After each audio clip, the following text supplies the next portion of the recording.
Good morning. Good morning. Welcome to the Unitarian Universalist Church of Buffalo. My name is Bill Park, and I'm honored to serve as your worship associate today. We are blessed to be here together, to share truths, stories, and spirituality in this beautiful place, a place which has been the site of human gatherings for thousands of years.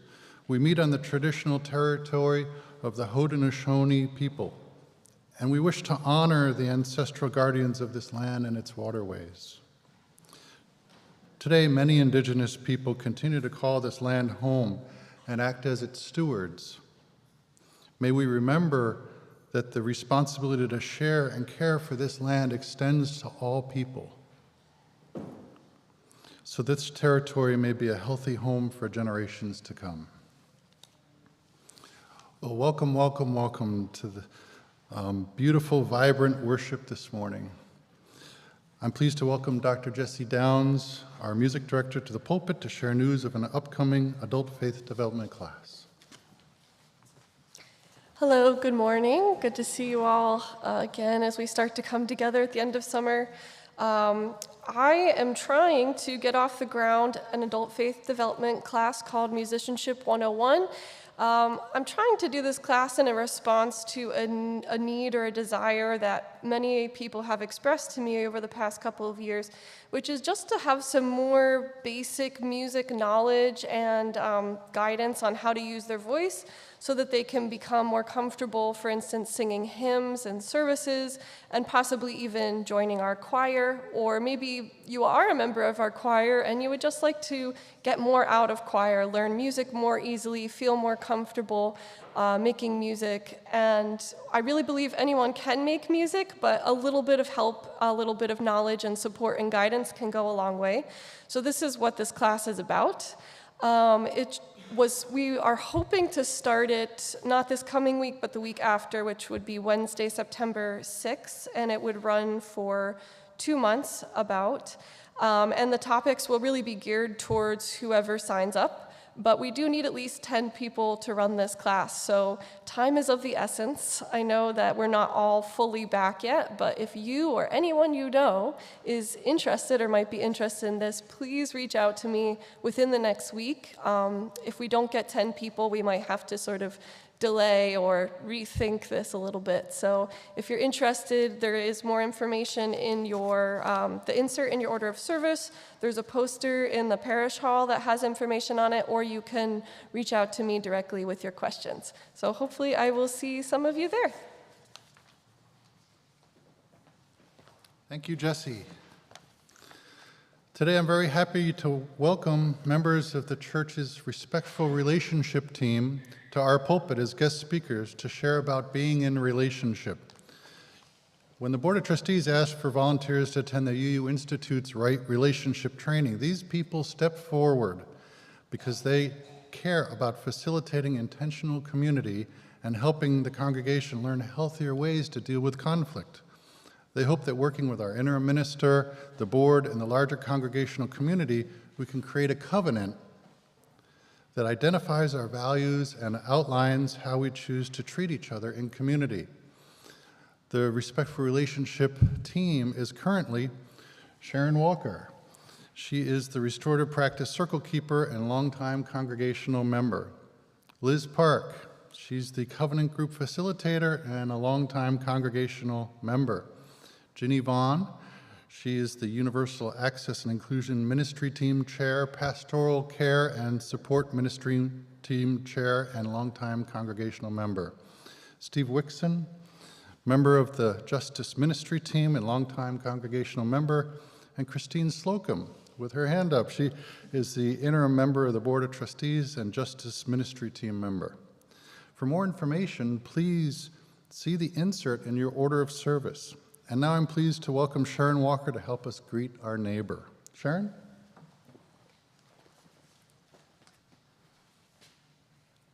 Okay, this morning, Greet Your Neighbor is going to be a little bit different. It's going to be a one-on-one.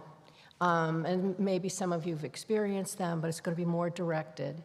And what I'm going to ask you to do, as usual though, is to find one person, hopefully someone that you don't know, or maybe you don't know very well, at least someone that you didn't come with today.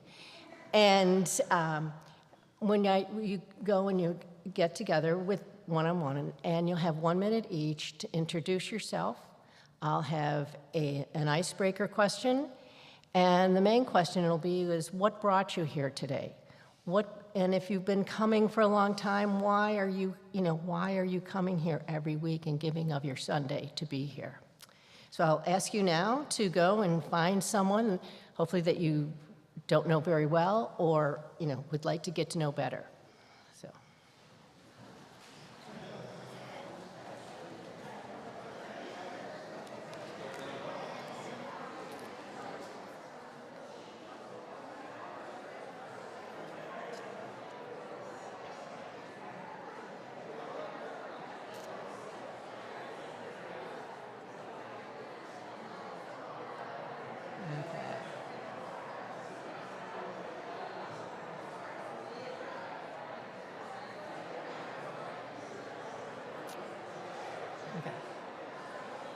Okay, it looks like everyone has found one other person.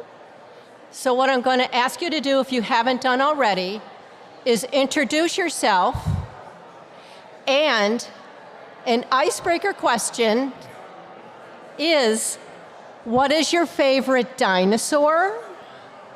And then go into why you're here today and how you come to be here.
Okay, your first minute is up, so now it's time to switch, and the person that was listening, it's now time for them to talk, if you haven't already.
Okay, thank you. And now we'll have Ginny Vaughn with our call to worship.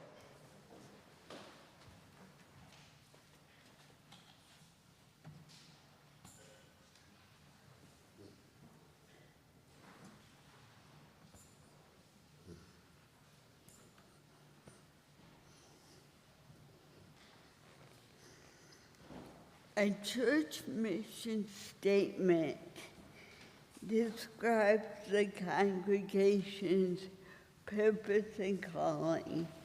We entered into worship this morning with a response reading of our mission statement. I will read the plain text while you read the italicized text. The Unitarian Universalist Church of Buffalo is a compassionate, thoughtful, diverse religious community that nurtures and challenges itself to deeper understanding, meaning, and purpose. we gather Through worship, music, education, intersectional ministries, and service. we inspire each other. In love and mutual respect to further our individual and collective spiritual journey. We transform.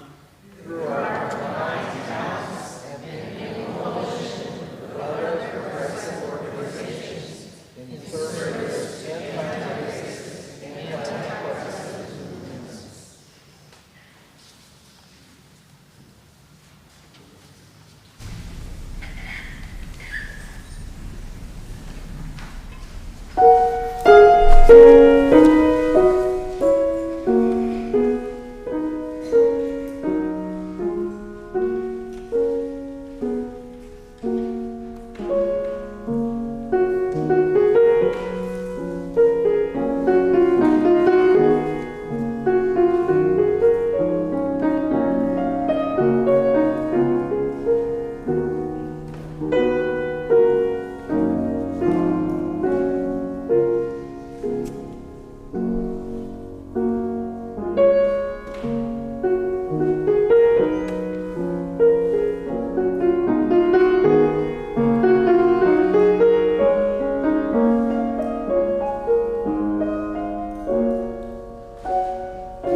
Please rise as you are willing and able for the lighting of our chalice.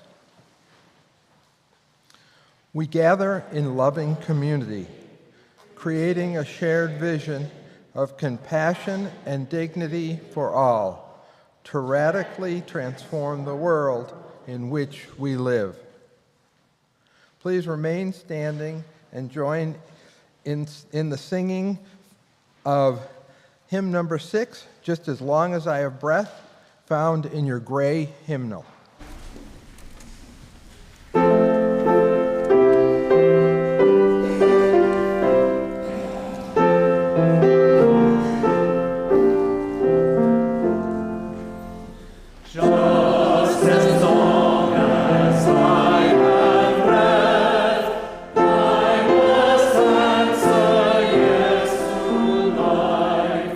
Though with pain I make my way.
Our first reading today is an excerpt from The Map and the Terrain of Covenant by the Reverend Erica Barron.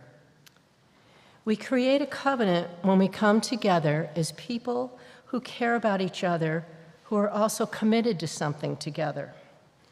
Caring about each other in congregations means, in part, that we hope to bring our best selves into the community. It means that we want to treat other members and our staff well, with fairness, dignity, and compassion. Part of our covenant is a commitment to choosing words, actions, and behaviors that express our care for others to the very best of our ability. In Unitarian Universalist congregations, we are collectively committed to the UU principles and to our congregation's own mission. Commitment to each other, to our values, and to our understanding of our purpose creates the covenant. When we put words on paper, we are pointing to that covenant, not capturing it in its entirety.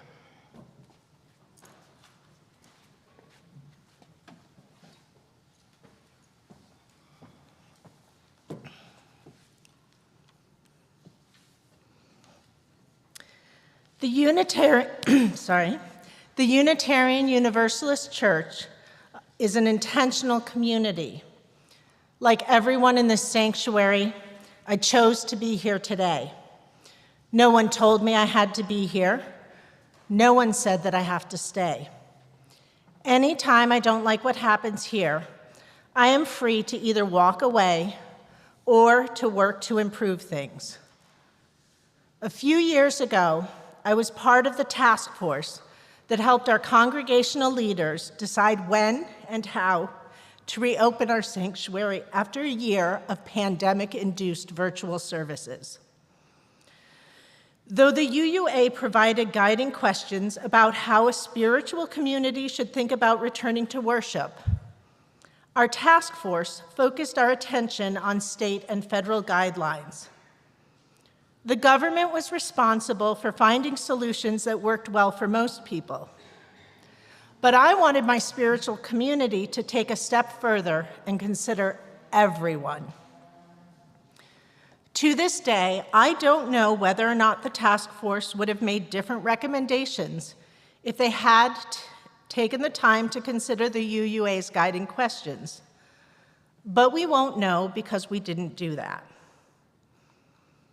Other than to attend funerals, I stayed out of this sanctuary for a long time, thinking about how and when I might feel comfortable reconnecting to a space that then, for me, held overtones of not caring enough. Oof. That's a hard one, but I'll come back to it at the end. Instead, I started hiking with my daughter on Sunday mornings, finding the holy out in nature, in community with just one other person. Then the board asked me to take the Right Relations training. It was a big ask, but I knew I wouldn't be alone. I would be taking this training with people I had worked with before in the social ministry justice group and restorative practices circles. People who kept trying to help this congregation build and repair relationships in a spiritual matter. Though I still wasn't ready to show up in the pew on Sunday, I agreed to take this training with Sharon, Ginny, Steve, and Christine. My favorite part of the training was in session 4, when we read and talked about secular versus spiritual patterns and practices, including the following from theologian James Luther Adams, who said that people seek religious community for two main purposes: intimacy, to know and be deeply known by a community, and also ultimacy, to be a meaningful part of something larger than ourselves and commune with our ultimate source. Both secular society and spiritual community are created by people, and people are messy. We have the ability to bless and harm the world, sometimes at the same time. Like anything created by humans, these systems are susceptible to disappointment and falling short of our aspirations, which can be especially disappointing in a spiritual community because we expect better. Our inclination may be to punish so that people will learn or leave, or to create a rule or policy so it doesn't happen again, or to mediate and try to find a mutually agreeable settlement. But are any of these what we really want in a spiritual community? Does it really help to declare who is right and who is wrong? Won't rules keep us in that false dichotomy of right versus wrong? And mediation, which is a dispute resolution tool created by courts to keep resolvable issues from clogging the courts, mediation still falls short of restoring relationship. Our training instead encouraged us to follow practices of deep listening and being okay with disagreement as we humbly work towards forgiveness and restoration as needed if harm has been done. Let's look at a metaphor and see if that helps. My favorite metaphor for community is fabric, which finds strength in both the individual threads and also in the way the threads are bound together. Are we a nice, stretchy knit or a tough, woven denim? When something happens to one of the threads, how do we repair the fabric to make it whole again? In the secular world of punishment and prison, a broken thread is often pulled or cut out. The hole that's left behind weakens the fabric of the rest of the community, making it more likely that other threads will also fail. Sometimes when the holes get big enough, the entire piece of fabric is thrown away. But we have other options. We can repair. First, we need to intervene as soon as possible, before the hole gets too big, before too much of the surrounding fabric weakens. Next, we decide how to mend. Say the thread rips in the seam of an article of clothing. Simply sew up the seam and voila, good as new. In fact, this repair may leave no visible evidence that there was ever a problem. But other times it's not so easy. When the broken thread is part of the fabric instead of the seam, repairing is more complicated. Finding a patch of the same fabric may make the repair easier to hide. But there's a new option, a growing trend towards visible mending, which harkens back to the Japanese art of sashiko. Mariko Chigyo, a sashiko master, speaks of the practice itself, the contemplative and immersive experience of stitching. Her website says, "Threads create new encounters and connect our hearts to others. From this new thread, another work is born. Threads generate our creative and artistic life." Visible mending is a way to appreciate and care for a fabric or a garment that is too treasured to discard. It's a transformative way to show the world the work invested in making the fabric stronger than it was before. It won't be the same, but who says it can't be more beautiful? So the question is, how does this apply to those of us who are not talented fiber artists? What if you were like me, just a working woman with access to needles, thread, or a sewing machine?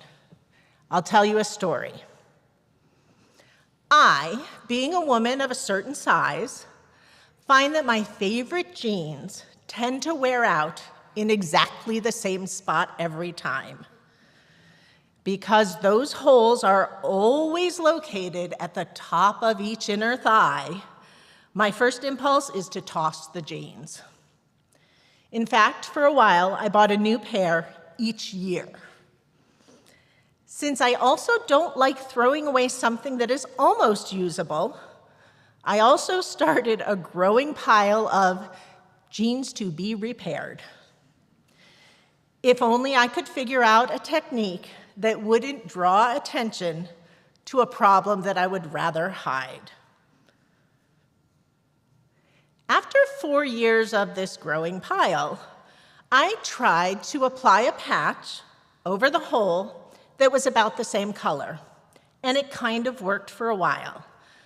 But eventually, the new patch started to wear in just the same way as the original fabric. You see, covering up the problem didn't do anything to strengthen the fabric. So now I just had a pair of jeans with a holy patch over the original hole. I needed a new solution. Cue internet. Yes, there's a technique that involves putting the patch underneath the hole and sewing back and forth over the outside to add strength to that section of cloth. By using a matching thread, sewing back and forth over a patch on my jeans, I was able to rebuild that section of my pants. And that patch is still holding. Better yet, this particular repair job can be done before there's even a hole. Done early enough, this repair can prevent a hole from ever appearing. How cool is that? So you see, we have choices. We can ignore the situation, and it will only get worse. We can hide the problem, but that doesn't really solve anything. And then we just have to remove the bad patch and start all over again.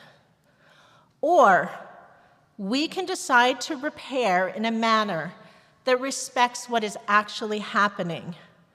We can bring together what and who is needed so that we can respectfully assess the situation and craft a solution that ensures that the fabric of our community is not just repaired, but actually strengthened. And if we are willing to make that repair visible, we may also create something with a whole new kind of beauty. So back to my original question. How do I reconnect in a space that doesn't feel like people care enough? By remembering that people care. We care. We just need to practice a different way of coming together, building stronger relationships, and working through our difficulties together. I don't remember what happens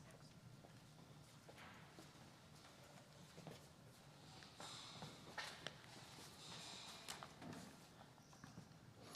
Every week, we take a good portion of our Sunday morning offering and give it away to a social justice cause outside our church walls. This month, we are supporting the good work of the Friends of the Night People. Friends of the Night People has been a Buffalo institution for over 50 years and continues to change lives for people with problems of hunger and homelessness.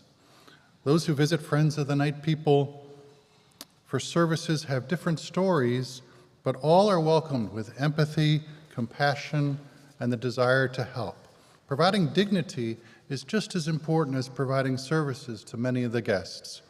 The shelter serves daily high-quality meals, breakfast and dinner at its 394 Hudson Street kitchen/dining room location, including the many services offered for those experiencing homelessness. Friends of the Night People connects clients with housing resources and gives direct assistance for those needing identification, mail, and other basic needs. In addition to collecting much-needed funds, we will serve dinner as a group at Friends of the Night People on September 7th. Please see the announcement in your order of service under the title August Share the Plate recipient Friends of the Night People for details and how to participate. To support the Share the Plate ministry, you can drop a check or cash in the offering plate. You can use PayPal by going to our website, You can send a check to the church through the mail. You can arrange a regular automatic deposit with your bank. If yours is a gift to the Share the Plate ministry, please write share on the memo line, and it will be shared between Friends of the Night people and the church operating budget. If yours is a welcome gift to our congregation, please write Pledge 2023 on the memo line. Either way, please write UUCB on the important line. Let our hearts be open to generosity and compassion.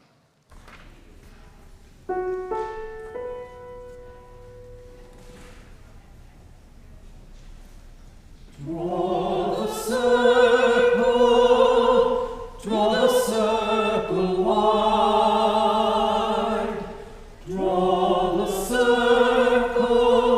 Draw the circle wide. No one stands alone, we'll stand side by side. Draw the circle. Draw the circle wide. Draw the circle wide. Draw it wider still. Let this be our song. No one stands alone, standing side by side.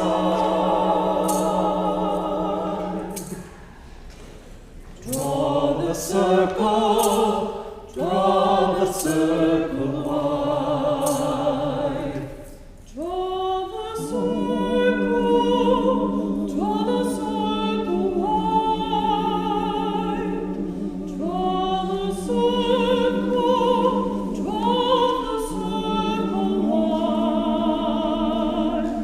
No one stands alone, we'll stand side by side.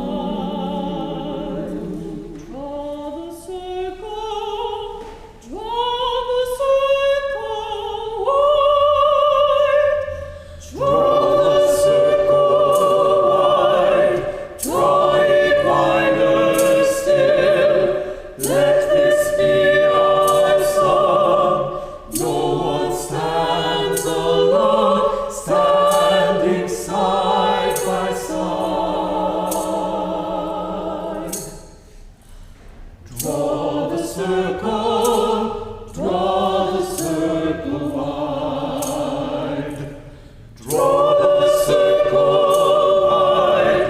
Draw it wider still. Let this be our song. No one stands alone, standing side by side. Draw the circle wide. Draw the circle wide.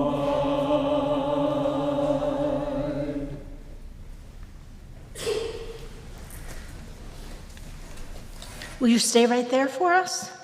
Stay right there, because today on our pastoral prayer, we're going to sing, we're going to remain seated as a congregation and sing the meditation on breathing, which you can find in your blue hymnal. It's number 1009, teal hymnal. We're going to sing through it twice together, so pick whichever line you want to sing, before we move into our spoken prayers, which will include an invitation from me for you to lift up the names you wish to share in this sacred space. And then we'll close the pastoral prayer by singing the same meditation on breathing again 2 more times. So, hymn number 1009 in your teal hymnal.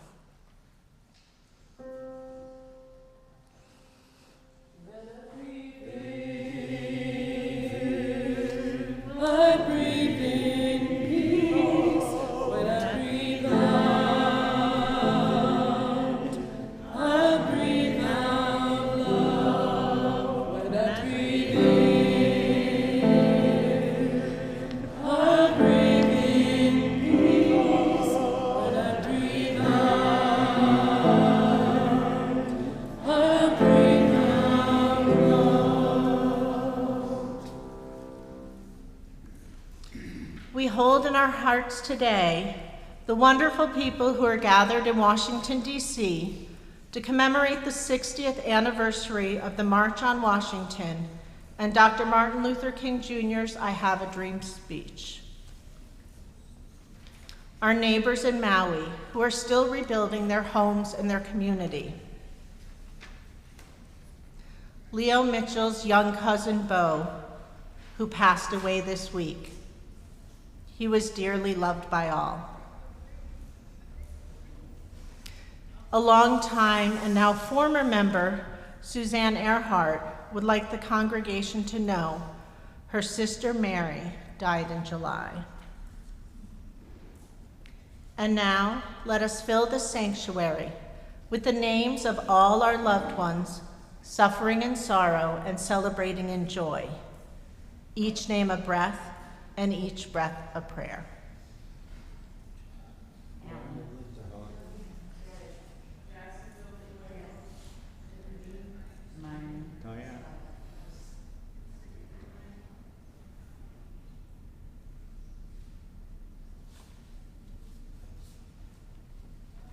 The breath of nature is upon us, the spirit of life is within us, and the community of love is among us. So be it, blessed be, and let the church say, Amen. And now let us sing the meditation on breathing 2 more times through. When I breathe in, I'll breathe in peace. When I breathe out, I'll breathe out love. When I breathe in, I'll breathe in peace. When I breathe out, I'll breathe out love.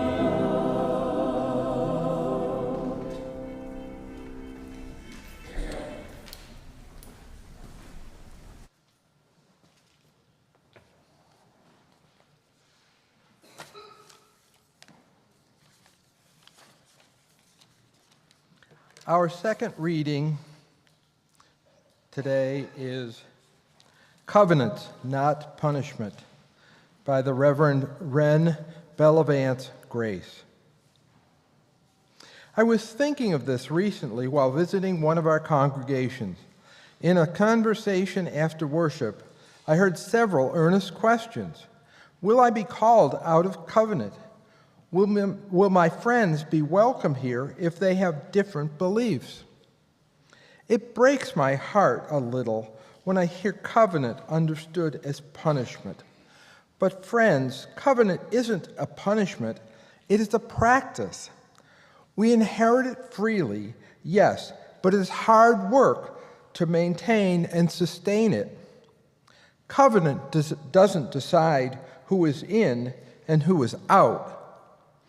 Covenant is there to hold us together and to guide us through when we are having tender, difficult conversations, when there are multiple values in tension with each other, when we are activated and it's hard to be our best selves. More than words on a page, it is a living connection to our ancestors, calling us to remember the dreams they dreamed for us, reminding us to be the people our descendants will be proud of. It is our link to one another and the promises and the concessions we make to live in a diverse communities. Covenant reminds us that there is something greater than ourselves in whose presence we make and keep our promises. Call it God, Spirit, beloved community, or by any other name.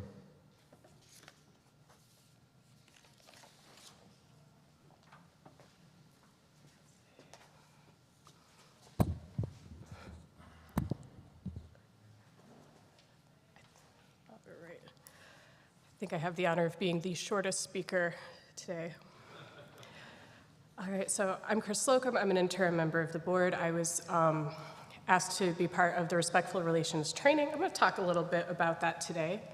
But first, I want to talk about some other experiences I was having that kind of tied together with it. So the thing that's consuming my life right now is that my husband and I are repairing our bathroom. Right now it is subfloor and studs. And a little while ago, I was laying on the subfloor of the bathroom and I had a flashlight and I'm looking into the hole in the floor and I could see the skeleton of the house, which usually things like drywall, tile, paint, like hides this. And the joists are true 2x8s, like actually the thick pieces of wood, and they are as strong and as firm as I imagine they were when they were placed in the house 125 years ago. And I was just in awe of this. Like, I was thinking about how magnificent the trees must have been that they came from, rest in peace, old-growth forests of Chautauqua County, and how well, for a century and a quarter, they've supported the house. The fact that the house is standing is not an accident. It was the result of someone's decision and lots of people's efforts and their willingness to work together. People who had to unite in a joint intention, who had to collaborate, and for the house to continue to stand, the subsequent stewards of it had to make similar decisions that my husband and I are doing now: repair, reinforce, and renovate. We have some different tools now that a century has passed. I think all the old homeowners in Buffalo will marvel at the new technological advances in insulation, for instance. And the values that we have changed as well for more energy efficiency. And as we as a society grow and develop, we change our ideas of how to do things. But the overall intention of the house remains the same. Weather outside, us inside. Let us consider an alternative way this could have gone, where a whole bunch of really well-intentioned people stood around a pile of lumber and they're like, okay, we'll make a house. But instead of having the intended plan or a coordinated effort, they just kind of put pieces of wood together and they kind of put them places. And like, what are the odds that would have actually resulted in a house? Not good. What are the odds that would have resulted in a house that has stood for 125 years? Even worse. Intention and deliberateness matter. It matters. It's not enough to just be good people. It's not enough to just hope for good things. The intention, like the plan and the willingness to articulate that and work towards it, matters a whole lot. Relationships and community are a type of home, and they too require work. I think all of us would prefer the version that doesn't, where you just like effortlessly show up and everything is wonderful and everyone always agrees with you and your kitchen cleans itself. And I have never encountered situations that actually work that way. And I share this to encourage everyone when we start talking about a covenant not to be fearful of it. Like, the covenant is meant to state the aspirations of the community that we're trying to be, and it's the container through which we can exist. And that includes our disappointments, our disagreements, and our conflicts. Our church does not yet have a community-wide covenant. Covenant groups have their own covenants, religious education has their covenants, the board has a covenant, but not the whole church community.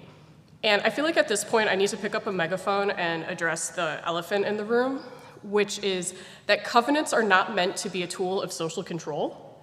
They are not meant to be a tool of asserting ideological superiority or a meter stick to measure up against. So like, covenant's up here, you're down here, do better. Like, that's not a thing.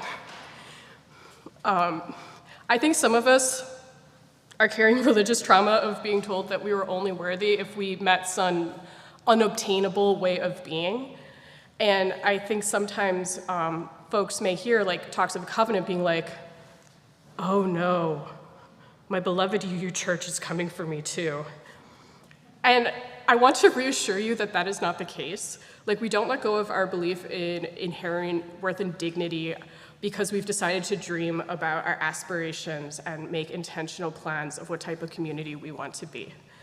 And the beautiful thing about community is that we can disagree and remain in relationships, and those of us who are married have probably lived this on a very frequent basis. So to quote Reverend Erica Barron, like conflict within covenant means that we promise to hold our values and our intentions, as well as our love for one another, so that we come out of the conflict with a sense of wholeness. And because we are a faith community, the way we live can model to the outside world these unfortunately countercultural ideas. Everyone is important. Everyone has equal worth. We are all interconnected. So I've been UU since I was 22. That was a while ago. This is the third church I've been a member of and the fifth that I have regularly attended. I have participated in the broader UU community as a writer. If you're curious, you can Google my name. You'll find some of my work on the UUA website. And I share this to say that like Unitarian Universalism has been a big deal in my life. It has given me the spiritual grounding for my professional work, guiding me through tough decisions, and just to be in the world. I have been serving the church as an interim member of the board since February because they were shorthanded, and hi, I'm the only volunteer to step up, and it's been a really lovely experience, and I'm grateful for it. And the Respectful Relations team had requested that someone from the board attend the training, and that was me. The training happened over 12 weeks with meetings of other Respectful Relations teams from other churches, so I got to talk to people from New Mexico and California and Massachusetts. And then on the week that we weren't meeting with them, there was self-driven study of a curriculum, and then our church's team met. And I share this to say, like, this was a huge time commitment, but it was also very dense in the material, the ability to explore it, and to kind of develop our own dreams of like how we want this beautiful community to persist. And for all of my participation in Unitarian Universalism, this training series was where I really came to understand the beauty of how, as a faith community, we relate to each other. It articulated the distinctiveness between our religious ways of being and the harsh, judging, quick to exclude ways of the secular world. As Liz spoke, the secular world is quick to discard for imperfection, and we have a different, more beautiful way. Life is funny, and it kind of ties things together. So a few months after taking this training, my closest coworker and I were in a situation with each other where we were in pretty deep conflict. So when I say he was my closest coworker, there was the professional collaborative part where our tasks were pretty much parallel to each other and we worked together on everything. But then the aspect where we were privy to the details of each other's lives, our joys, our sorrows, and close in both ways. Unfortunately, he had gleaned some hurtful and unintended meanings of things I had said to him, and the things he had to say to me, 0 out of 10, I did not appreciate them. And I was really, really hurt by this, like almost blinded by how hurt I was. And for 3 days, we didn't talk to each other, which is really hard when it's like, oh, you're the person I have to work really closely with. Our conversations were transactional, they were very non-disclosive, and that was no fun. Like, don't recommend that. After 3 days, I kind of had a bit of a change of heart thinking back on this particular training where when he and I were leaving at the end of the day, we were alone in the elevator, and I was like, hey, listen, I got 2 questions for you. Think about it, get back to me tomorrow. Do you want to reconcile? And if so, what do you need? And he's standing there, and then his shoulders just kind of drop. And he's like, okay. And I knew the first answer was going to be yes. And the second answer ended up being an hour-long conversation the next day. And that conversation wasn't about who was right or wrong, because that conversation would have just rehashed why we were mad at each other in the first place. Instead, it was about what was it like to be in those moments? Why were we so upset? What did this whole conflict mean to us? How would we rather be, and how would we move forward? That conversation led us back to wholeness, and we did move forward. And, this training was a gift. It really showed me how to be a little more open-hearted, brave, and to conceive of relationships and the conflict within intentional communities, which I would say our church is an intentional community, differently, even through hurt. It gave me some extra tools to live my faith outside the church walls, and certainly, we can live them within the church walls too. So right relationship, respectful relationship, it's a model where instead of deciding who is right or wrong, we figure out ways to continue in relationship with each other. People are messy, as Liz said, and this is a way to continue to be in the messiness towards wholeness within the container of mutual love for each other. There is something of beauty in the deliberateness and effort, and as you all are part of us, will need, want, and appreciate your participation in every step of the way in the journey for our church community to discern a covenant. So, thank you for hearing me out. Please rise as you are willing and able for hymn number 354, We Laugh, We Cry. And it's in the grade, you know.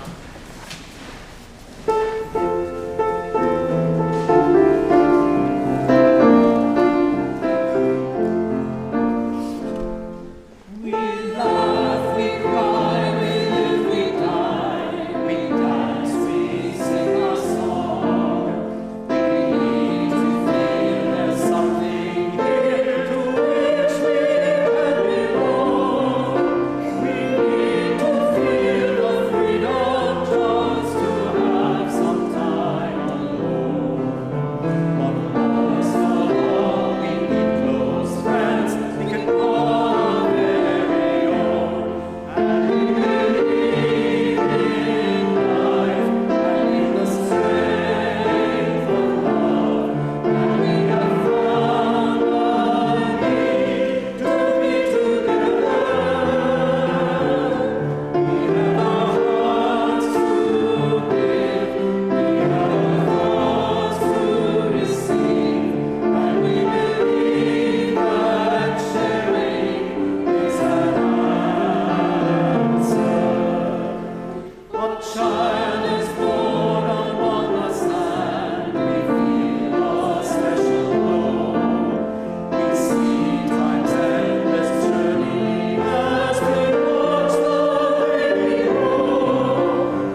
As we extinguish the flame of this chalice, may we carry its light with us into the world in the power of peace, faith, justice, and love.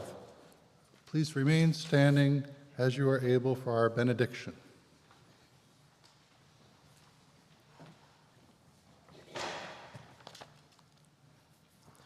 In benediction, words by Elizabeth Tarbox. And so I say ours is a story of faith and hope and love. I say it is our need for one another that binds us together, that brings us laughing and limping into relationships, and keeps us at it when we otherwise might despair at the fix we are in. I say it is the holy we need, the eternal beyond comprehension, and one place we can find it is here, working and worshiping together. And I say there is a transcendence value worthy of our loyalty, upon which we may set our hearts, and its divine manifestation is love. Go in peace, be in peace. Let the church say, Amen.